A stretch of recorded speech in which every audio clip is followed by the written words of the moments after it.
There's a lot of talk with Donald Trump, and he's being a real dickhead, which for Donald Trump is not a hard stretch. I mean, if you've heard his recent comments about how women should be punished for getting abortions or whatever, and then he kind of walks it back because everybody in both parties, his own and the Democrats, have been coming down on him saying that why should women get punished about this? It's like, oh, no, no, no. It shouldn't be the women that should get punished, the doctors. Of course, Ted Cruz takes a whole different stance saying the doctors should be killed. He actually said this, that the doctors should be killed if they perform abortions. And while all this nonsense is going on, because the public spotlight is not on him, over in Indiana, the governor over there is Mike Pence. Mike Pence, yeah. Now, here's another dickhead, and he does look like a shaved dick. I'm just saying. He looks. I should That say he sounds looks painful. I should say he looks like a circumcised dick. Okay. And this guy here, he has put through a House Bill 1337, which got approved by the Indiana legislature, roughly the same time the Trump supporters decided to lash out against all the protesters. Sorry. I still have my Drump app. You still got your the articles come up with Drump instead of Trump.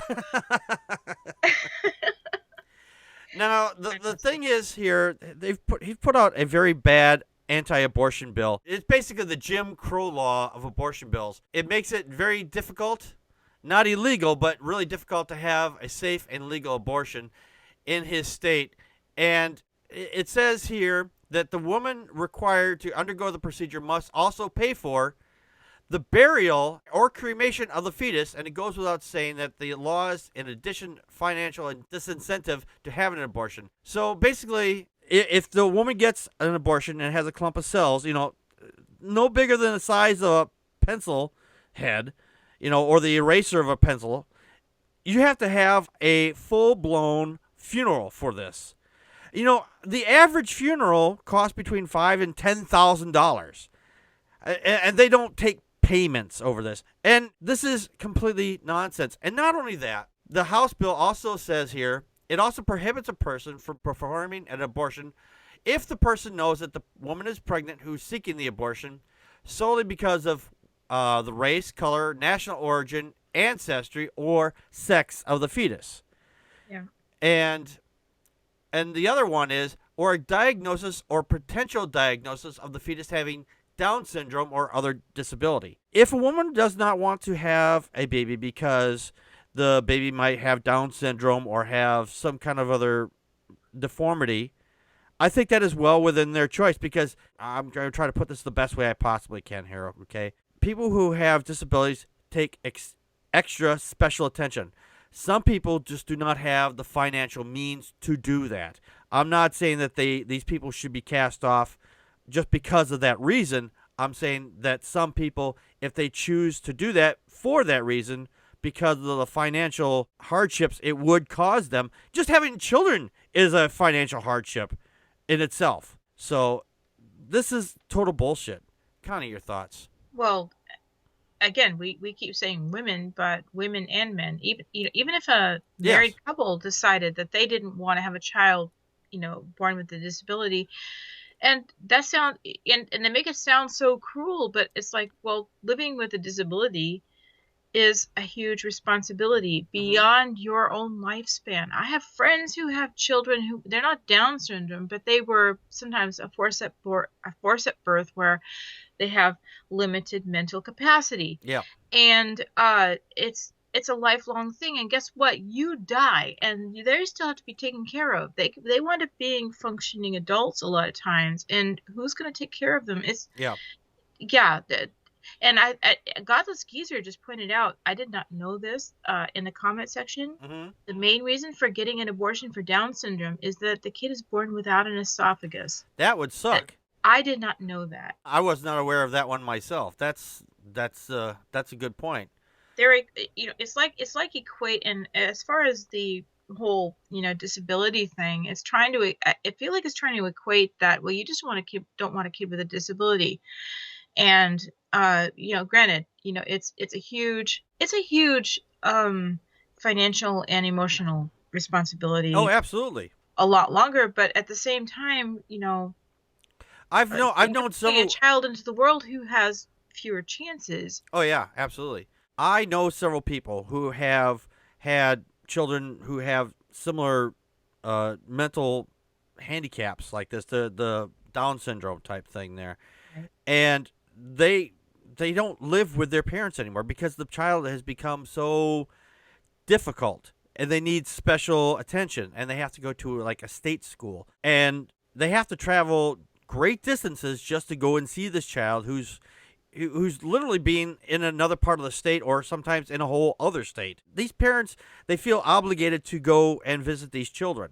And I'm not saying that that's a bad thing. I'm just saying that, because of that, there's more they have a higher obligation to fork over more money to have these children taken care of.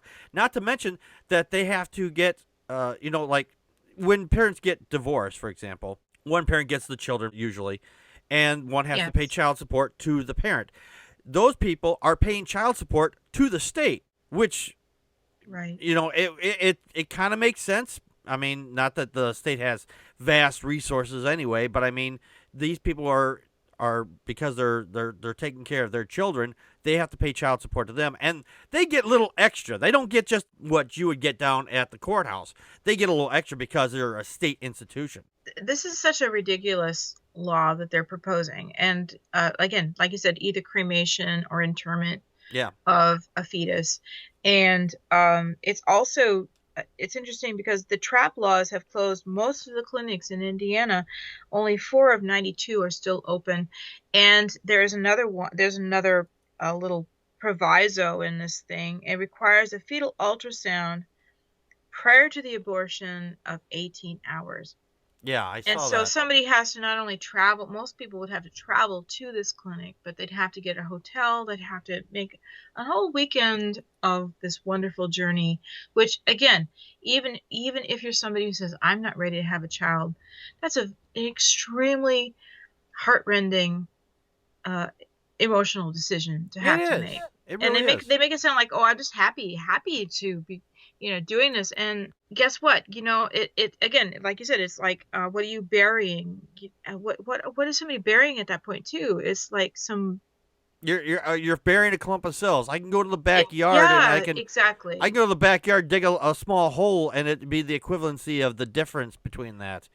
Our feelings about this are something so much separate to our ability to become a parent, and that is what I wish we could differentiate for people who are already, again, if you're a young person and you're in love and you just accidentally get pregnant, or you're a couple and you're not ready to have kids, or you've been raped or molested or any other, which those are provisos they have for it. Yeah, But guess what? The rape victims and, and the incest victims and the threats to the mom's lives, guess what? They still have to listen to that fetal heartbeat. yeah, They still have to do that.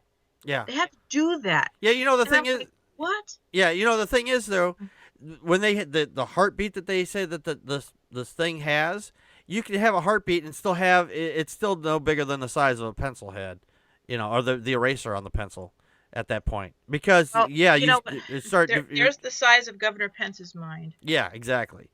If you want to keep it, that's up to you. It should be your choice. Well, yes. I just had a discussion on Google on one of some YouTube video just the other day. This guy is saying, yeah, women should have a choice, but as soon as you say the word but, you're telling me that they should not have a choice. And then he went on to say, oh well, how this person should not be able to do this because because of this baby or whatever. It's going to be alive. It's a life form or whatever. So what? Cancer and viruses are also life forms, if you want to really put it in that terms. Godless Geezer just pointed out another main reason for third trimester abortions is the fetus is missing part of its brain, Yeah, responsible for thinking. yeah. And I've brought this up. I brought this up to a street it's preacher one time. merciful. It's merciful. Yeah, it is. Yeah. I brought this up to a street preacher a couple years ago. I said, well, what if the child's born without a brain? And there was actually some other fucking turkey he'd showed up. He goes, so what? It's like, so you're going to make somebody be born, doesn't have a functioning brain? What's the point of fucking life just to be alive? I mean, there's no life there otherwise. I mean, this person or this thing is not going to have a life. It's not going to be able to live on its own at all. And he's like, so what?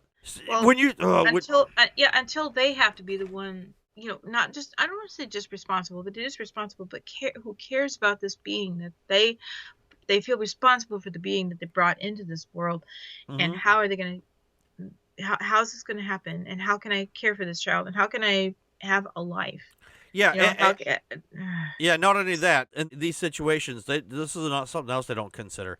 Parents generally, for the most part, don't outlive their children. Okay, so what happens when this person who's been taking care of them, all the money that they've had, and that they've gone to take care of these children is gone because the parent has passed away, and or if the person or the parent doesn't have the resources or whatever, or has taken off. I mean, Right. what does happen to this child or afterwards?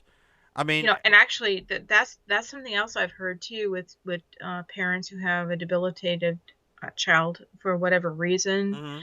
Those marriages are so strained. Yes. And the children and the other children in the family, if there are any, they it is this whole dynamic of the child who has the debilitating disease or condition gets so much of the attention. It's very lopsided. Yes.